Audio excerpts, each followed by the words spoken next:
Welcome back to nurse next door. നമ്മളിന്ന് discuss ചെയ്യുന്നത് BSc nursing 5th സെമസ്റ്ററിലെ പീഡിയാട്രിക്സിൽ വരുന്ന ഒരു ഡിസീസ് കണ്ടീഷനാണ്, which is ROP, retinopathy of prematurity. So എന്താണ് ഡിസീസ് എന്നുള്ളത് നമുക്ക് നോക്കാം. ROP എന്ന് പറയുന്നത് ഒരു വാസോ പ്രൊലിഫറേറ്റീവ് ആയിട്ടുള്ള ഡിസോർഡർ ആണ്. This is mostly seen in LBW babies, അതായത് ലോ ബർത്ത് വെയിറ്റ് ബേബീസിലും പ്രീടേം ബേബീസിലാണ് ഇത് കണ്ടുവരുന്നത്.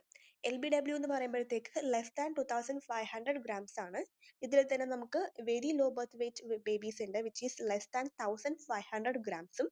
അതേപോലെ എക്സ്ട്രീംലി ലോ ബർത്ത് വെയിറ്റ് ആണ്, ലെസ് ദാൻ 1000 ഗ്രാംസ് എന്നുള്ളത്.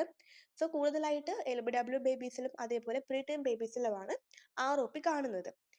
ഇതിൻ്റെ ഒരു this may lead to retinal detachment and blindness. ഫ്യൂച്ചറിൽ ഇത് ബേബിക്ക് റെറ്റിനൽ ഡിറ്റാച്ച്മെന്റ് കാരണം ബ്ലൈൻഡ്നസ് ഉണ്ടാകും എന്നുള്ളതാണ്. പിന്നീട് ROPയുടെ എത്തിയോളജീസ് എന്താണെന്ന് നമുക്ക് നോക്കാം. എത്തിയോളജി എന്ന് പറയുന്നത് ഒന്നാമത്തെ ഒരു ഫാക്ടറാണ് പ്രിമച്യൂരിറ്റി എന്നുള്ളത്. So premature babies, LBW babies, അതേപോലെ ഓക്സിജൻ തെറാപ്പി റിസീവ് ചെയ്യുന്ന ബേബീസ്. ദെൻ സെപ്സിസ് ഉണ്ടെങ്കിൽ നിയോനറ്റൽ സെപ്സിസ് ഒരു ടോപ്പിക്കായിട്ട് തന്നെ നമുക്ക് ഡിസ്കസ് ചെയ്യാനുണ്ട്. Also systemic illness like respiratory distress syndrome അല്ലെങ്കിൽ അനീമിയ പോലെയുള്ള സിസ്റ്റമിക് ഇൽനെസ് ഉള്ള ബേബീസിൽ ഓൾസോ ഫ്രീക്വൻറ്റ് ബ്ലഡ് ട്രാൻസ്ഫ്യൂഷൻ ഒക്കെ ഇതിൻ്റെ ഒരു എത്തിയോളജിയാണ്. പിന്നീട് പത്തോഫിസിയോളജി നോക്കുകയാണെങ്കിൽ ഇറ്റ് ആക്ച്വലി ഫോളോസ് ഒരു രണ്ട് ഫേസ് ആണുള്ളത്, phase 1 ആൻഡ് phase 2 എന്നുള്ളത്. സോ മെയിൻലി phase 1 എന്ന് പറയുന്നത് ഹൈപ്പറോക്സിയ ഫേസ് അല്ലെങ്കിൽ വെസൽ സ്റ്റോപ്പ് ഫേസ് ആണ്. phase 2 ആണ് ഹൈപ്പോക്സിയ ഫേസ് അല്ലെങ്കിൽ വെസൽ ഗ്രോ ഫേസ് എന്നുള്ളത്.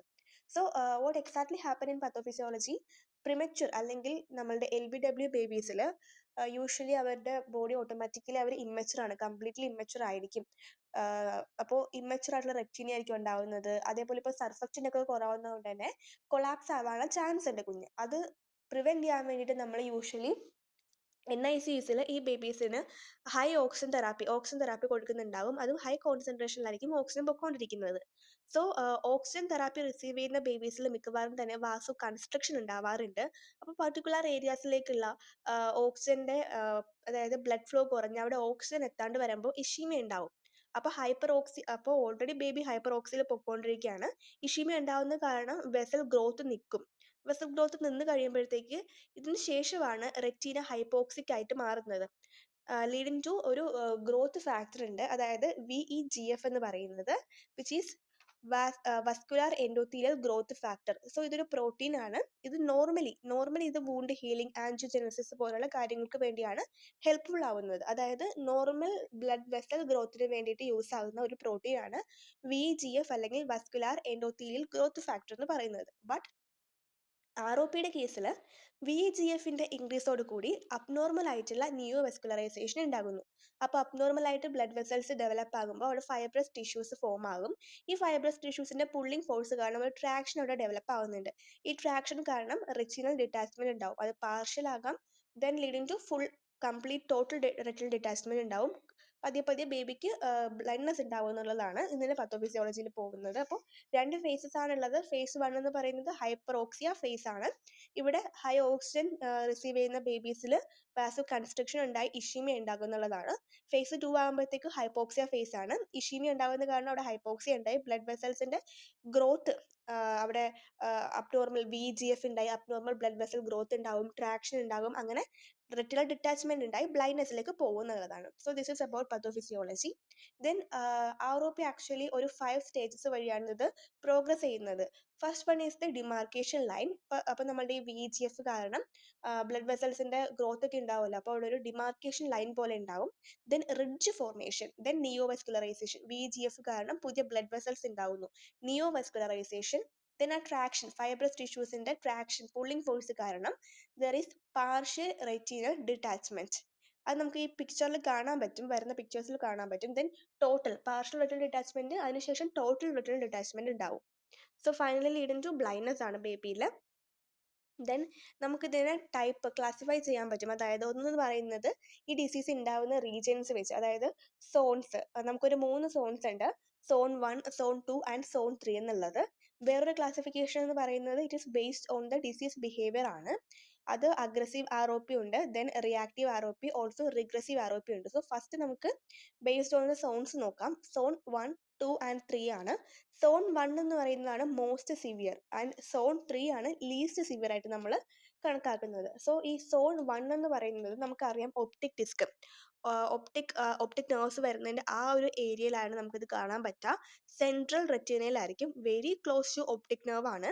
പിന്നീട് സോൺ 2 എന്ന് പറയുന്നത് മിഡിൽ റെറ്റിനയിൽ കാണുന്ന ഒരു റീജിയൻ ആണ്. അവിടെ വരാണെങ്കിൽ അത്ര പ്രോബ്ലം ഇല്ല, ബട്ട് കമ്പാരിറ്റീവ്ലി കുറവാണ് റിസ്ക് എന്ന് പറയുന്നത്. ദെൻ സോൺ 3 അത് പെരിഫറൽ റെറ്റിനയിലാണ്, ലീസ്റ്റ് സിവിയർ ആണ്. നമുക്ക് ട്രീറ്റ്മെൻറ്റ് ആവശ്യം ഉണ്ടാവില്ല, ചിലപ്പോൾ അത് തനിയെ അത് മാറും. അപ്പോൾ these are the 3 zones: zone 1, zone 2 and zone 3.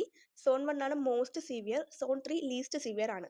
പിന്നീട് ബേസ്ഡ് ഓൺ ബിഹേവിയർ എന്ന് പറയുന്നത് ഒന്നെന്ന് പറയുന്നത് നമുക്ക് അഗ്രസീവ് ആർ ഒ പി ആണ്, പിന്നെ reactive R O P and regressive R O P. So aggressive R O P, A R O P, പണ്ട് നമ്മളിത് പറഞ്ഞുകൊണ്ടിരുന്നത് A P R O P എന്നാണ്, അതായത് aggressive posterior R O P. So ഇത് ഏറ്റവും severe, zone 1നോട് equivalent ആണ്, most severe ആണ്. ഇത് റാപ്പിഡ്ലി പ്രോഗ്രസിങ് ആയിട്ടുള്ള ഒരു ടൈപ്പാണ്. ഇത് പോസ്റ്റീരിയർ റെറ്റിനയിലാണ് കൂടുതലും കാണുന്നത്, വിച്ച് ഈസ് സോൺ 1 ആണ്.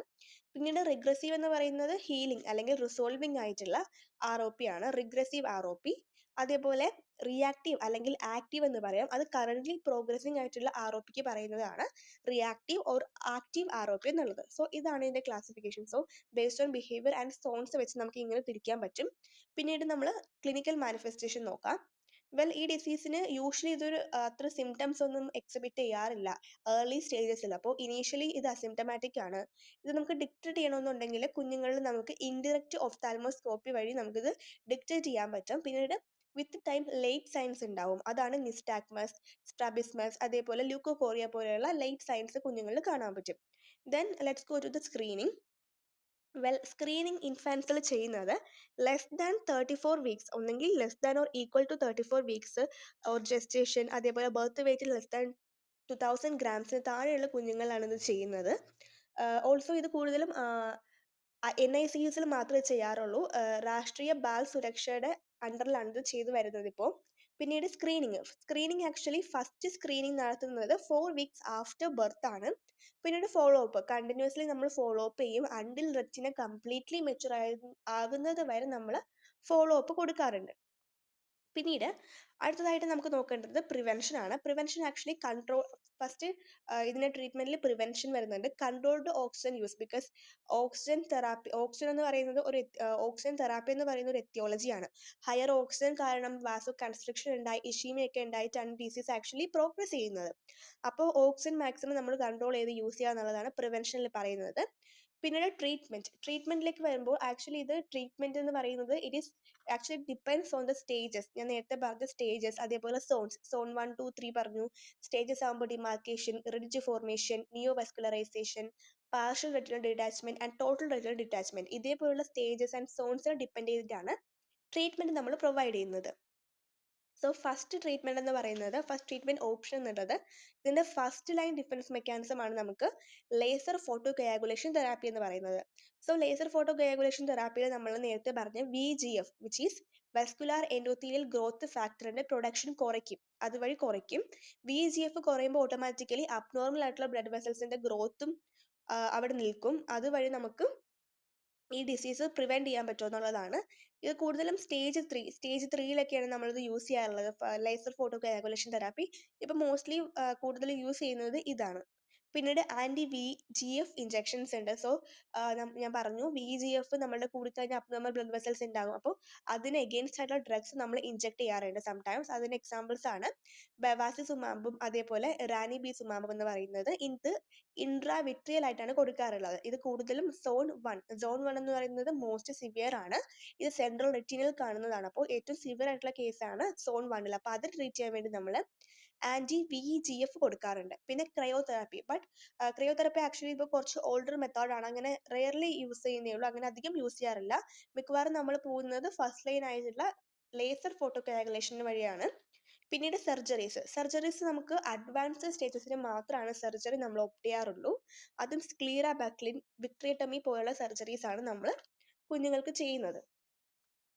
സോ ഇതാണ് ROP എന്താണെന്നുള്ളത്. So I think it's clear.